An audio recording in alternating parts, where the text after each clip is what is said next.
सोचिए, अगर आप तेज रफ्तार ट्रेन की छत पर खड़े हों या आसमान में एक हॉट एयर बलून के अंदर तैर रहे हों और उसी दौरान दुनिया के सबसे पॉपुलर साइंस सवालों का जवाब ढूंढ रहे हों, क्या आप कर पाएंगे? मार्क रोबर ने कुछ ऐसे ही पागलपन भरे एक्सपेरिमेंट्स किए जिन्होंने हमारे दिमाग हिलाकर रख दिए।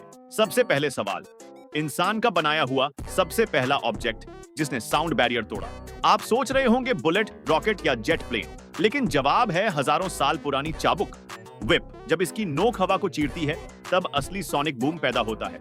और हाँ, वो गरजती थंडर की आवाज भी दरअसल एक प्राकृतिक सोनिक बूम ही है। अब सोचिए, अगर एक ही साइज और शेप के दो कोल्ड ड्रिंक कैन, एक कोक और दूसरा डाइट कोक, पानी में डालें तो क्यों कोक डूबती है और डाइट कोक तैरती है?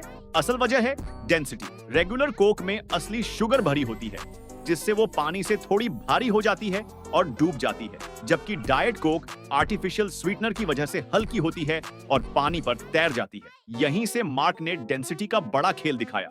शहद, तेल, साबुन और 8 अलग-अलग लिक्विड्स को मिलाकर एक डेंसिटी टावर बनाया और जब अलग-अलग चीजें उसमें डाली तो हर चीज अपनी डेंसिटी वाली परत पर जाकर रुक गई। इतना ही नहीं, जब असली कास्ट आयरन एनविल को लिक्विड मर्क्यूरी में डाला गया तो वो भी डाइट कोक की तरह तैर गया। फिर आती है 1600 की कहानी, जब एक गणितज्ञ ने देखा कि कमरे में रखी पेंडुलम क्लॉक्स धीरे धीरे आपस में सिंक हो जाती है। असल में दीवार की हल्की सी विगल क्लॉक्स को आपस में जोड़ देती है। मार्क ने इसका मजेदार एक्सपेरिमेंट करके साबित किया कि पेंडुलम्स कियोस्क से ऑर्डर में बदल जाते हैं। अब सोचिए, चांद की तरफ देखें तो हर बार वही चेहरा क्यों दिखता है?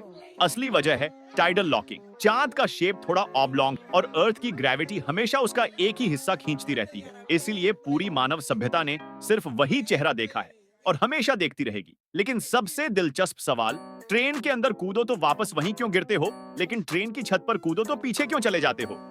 जवाब है हवा।